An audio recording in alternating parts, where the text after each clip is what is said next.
Hi everyone, this is Amayatala and I help people flourish in life. So today we're going to talk about regenerative living and how to do that in a world that is full of distraction. And there are so many things negative that are happening in the news. There's so many things that um, put us in a fearful mindset, and it's sometimes cripples a lot of us and we don't know what to do. We kind of back up into our corner and kind of just shut everything out, and we all have our own sometimes dysfunctional coping mechanism just so we can forget anything that's happening, and it can be very overwhelming to the point that we probably might think that there's really nothing we can do. But and this has been also like I've experienced this, a lot of people I've come across with have experienced this, and I've been in many spaces where people want to make a change, and there are certain scenarios that just kind of makes you feel jaded about the things that are really possible for humanity, and it's really jarring to the heart. It's really disheartening many times, and many of us find ourselves complaining, find ourselves um, kind of like lost in everything.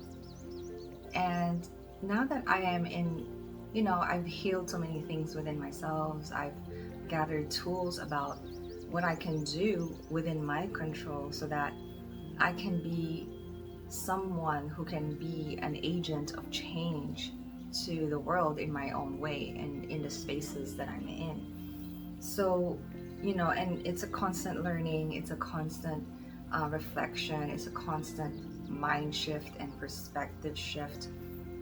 And I'm getting to a point where I'm starting to integrate a lot of the things that I've learned. And recently, I've been learning more about permaculture and diving deeper into herbalism, more than the basics, because I know the basics, but I still want to dive into the advanced topic and really become a master of herbalism. But as I am diving deeper into more knowledge about nature and the patterns of the natural world and our universe, I'm learning that the things that are making us fearful and making us,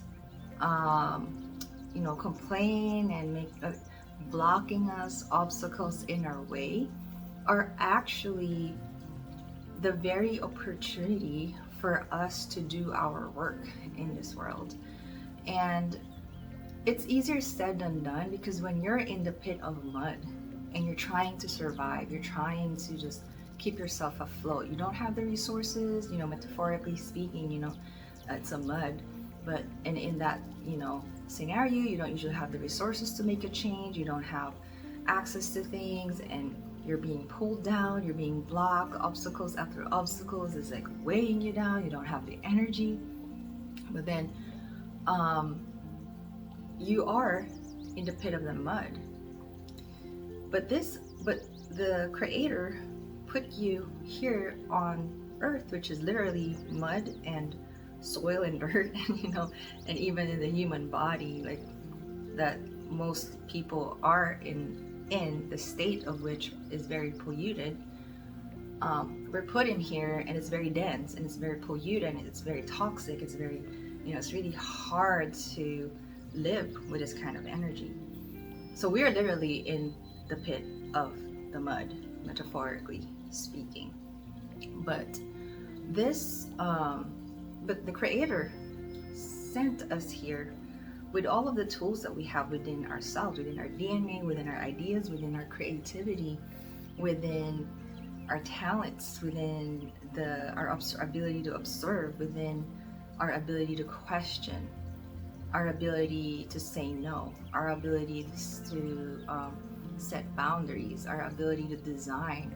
And this is why permaculture now is really inspiring me, because we have the ability to, just like animals, for example, beavers, they they literally create dams so that they can thrive in a certain environment that before they created a dam is not really conducive for their own thriving, but they put it put things on their hands or in their hands to make the environment livable for them, because the creator put them in this earth with the tools that they need to create that for them. They didn't need $1 million. They just needed what the earth already provides for them. So it's similar to us, and sometimes we have even more opportunities and capacities to build things in certain scenarios, but not all scenarios. But and it's gonna take work, it's gonna take labor, it's gonna take effort, and it's gonna take belief in yourself. It's gonna take mindset shift of how empowered you are to do these things. So, but the point is, we're given a lot of resources and a lot of skills that we can develop and we can work on so that we can build something in this muddy world. Now, the process of that is not usually pretty. It's not, you have to get dirty and you need to,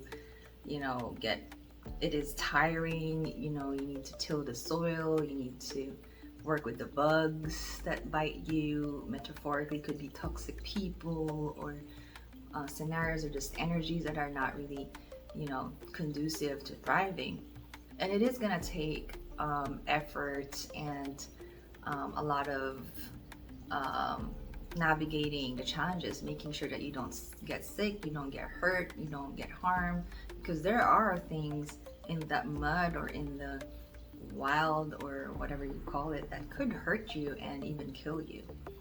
And it takes a lot of really listening and learning and growing to really learn how to navigate this world.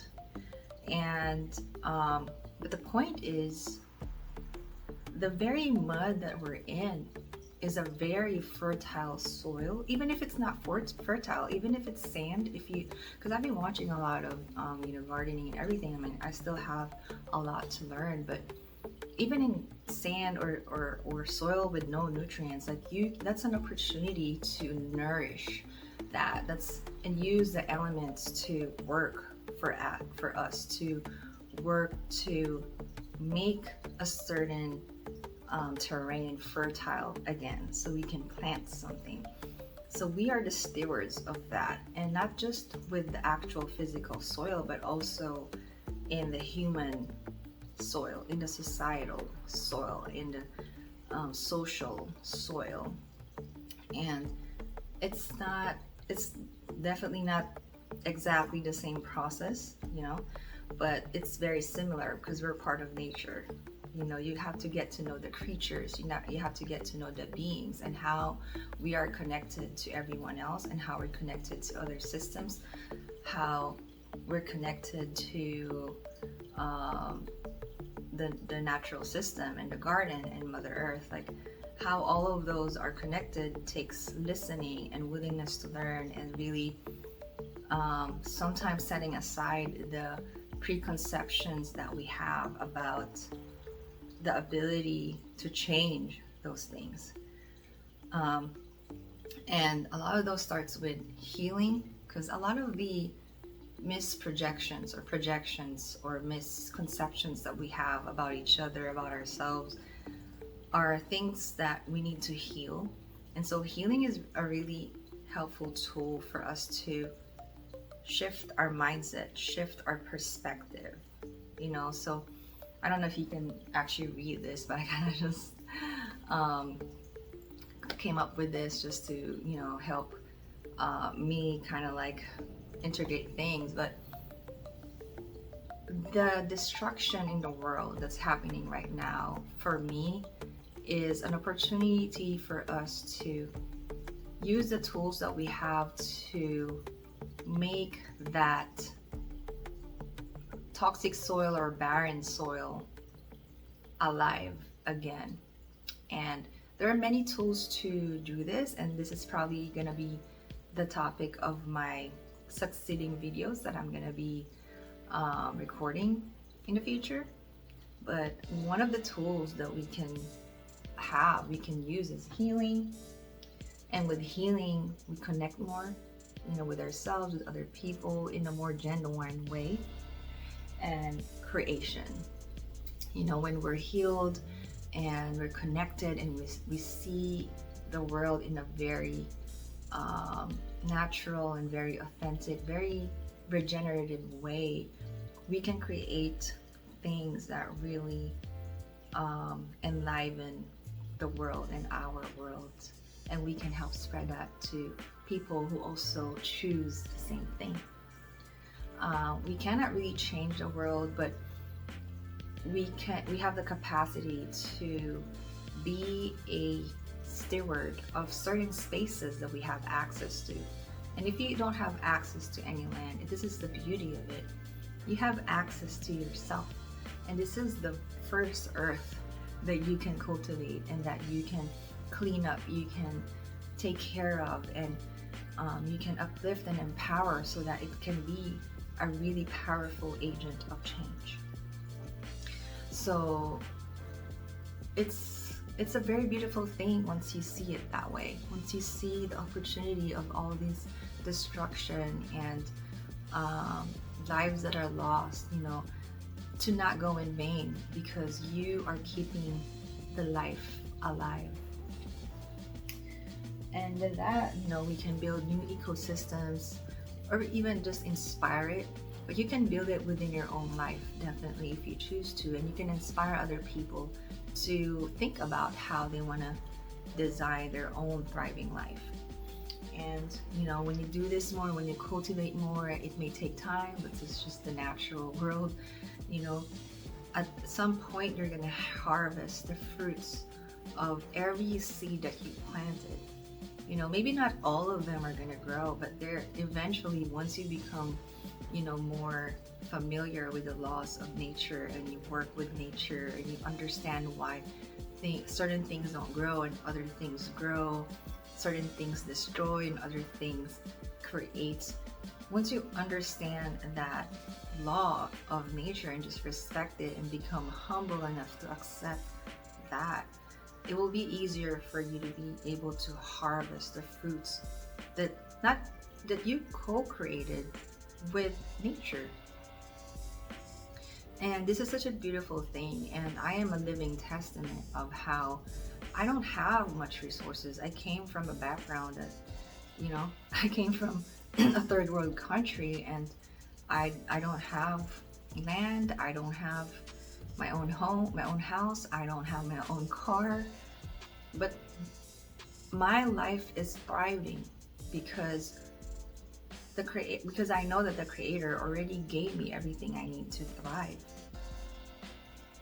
And it starts within myself, it starts within you, and you can already feel that within yourself. You can choose certain actions that cultivate that thriving within you, and it spreads to your immediate surroundings. And I've created my small space to be beautiful for myself, and this is my ecosystem. This is what's uplifting me and making me thrive. And if I can do that coming from, before I even got here, I lived in a tent for 2 months with nothing much. But then now I've cultivated this little space for myself that really makes me joyful and happy. And it's coming from the overflow from within me. And so coming from that destruction of, all of, I'm not going to go into details, but like all of the family trauma and societal trauma that I've been through, you can literally compost that and transform that into energy that is light. You become the steward to make that barren soil fertile, and you are the key to do that. You are the steward that was sent here to be able to create living from death, because that's what Earth does, and we learn from Earth. So that's a big potential for all of us. And obviously, like I said, it might be easier said than done, but it's possible.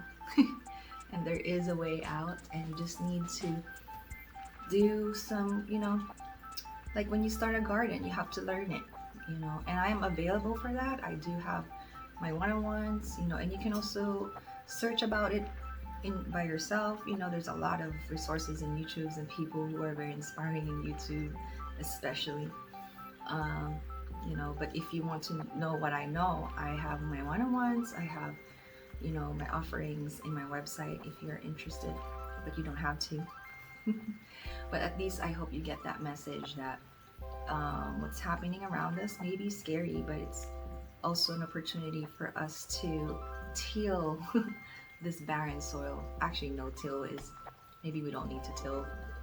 There's a no-till gardening, which is probably more sustainable. So cultivate the barren soil, or the destructive soil or terrain that we have right now.